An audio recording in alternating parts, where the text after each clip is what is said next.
So, it's me and back. So, kahapon lang ako nagpa-brace. So, ito talaga yung pinaka-first day. Ayan. So far pala guys, nag-dry yung dito kong lapit. And yung experience ko ngayon is, yun lang, wala namang masyadong sakit. Pero may nararamdaman ako konti-unti yung parang naninibago pa kasi yung bibig ko din, iniipin. So far, out of 10, yung sakit niya mga 1 or 2 lang. Ang hirap lang kumain kasi yun, sumasabit, tsaka hindi pa ako sanay. So, ang ginagawa ko, nilulunok ko agad. And maghapon pala akong lugaw lang. Simula kagabi din pala. Lugaw lang. Ang hirap. Pero, tiis ganda tayo. So, yun lang. Bye!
So yeah, this is the 5th day and ang dami ko ng sugat, so buti na lang may wax.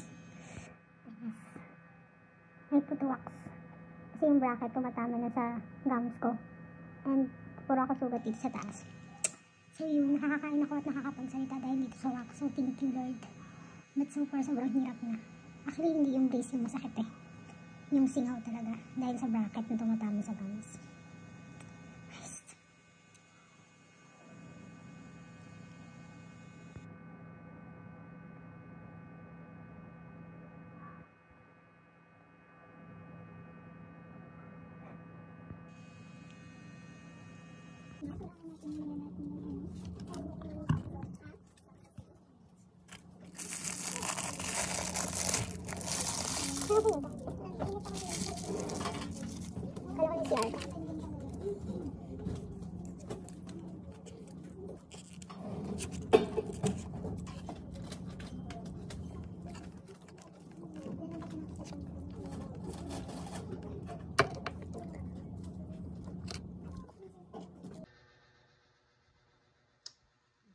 Lifesaver to.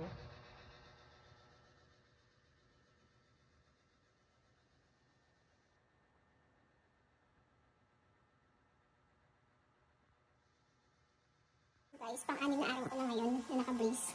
And sobrang hirap ako sa kinakain ko. I mean, hirap na hirap ako isipin ko ano yung kakainin ko araw-araw. And nakakatawa lang kasi nagluto ako ng chicken curry. Yung araw ko na itong in-cream. And guys, tingnan nyo naman yung pagkakahiwa ko sa carrots at patatas. Minudo yung hiwa, sobrang liit.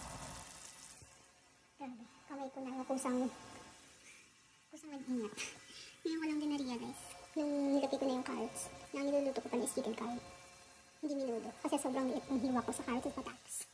At least, uwi na yung sapo na mag-ingat sa kinakain. So Sobrang ano lang, nakakatawa. So, see you on the next day. Bye! So guys, this is it. The chicken curry. And the hiwa ng patatas and potatoes is pang menudo. Ang epic! Yan.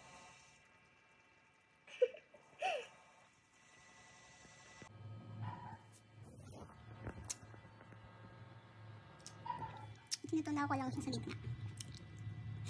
Hindi lang. Ito kasi ng maalat.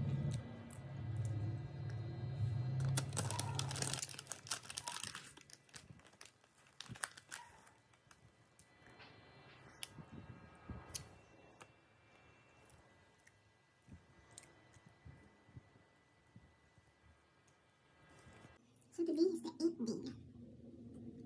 Ang deep in egg. And milk. So yun lang, nakakain na akong maayos.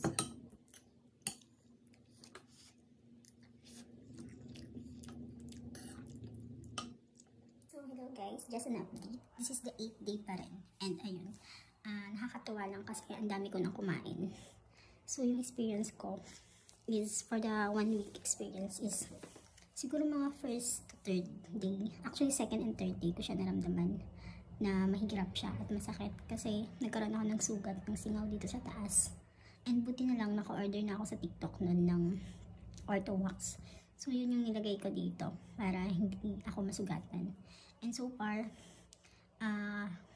wala na yung singaw ko and sobrang dami ko nang kumain simula siguro nung 5th day or 6th day, ganyan.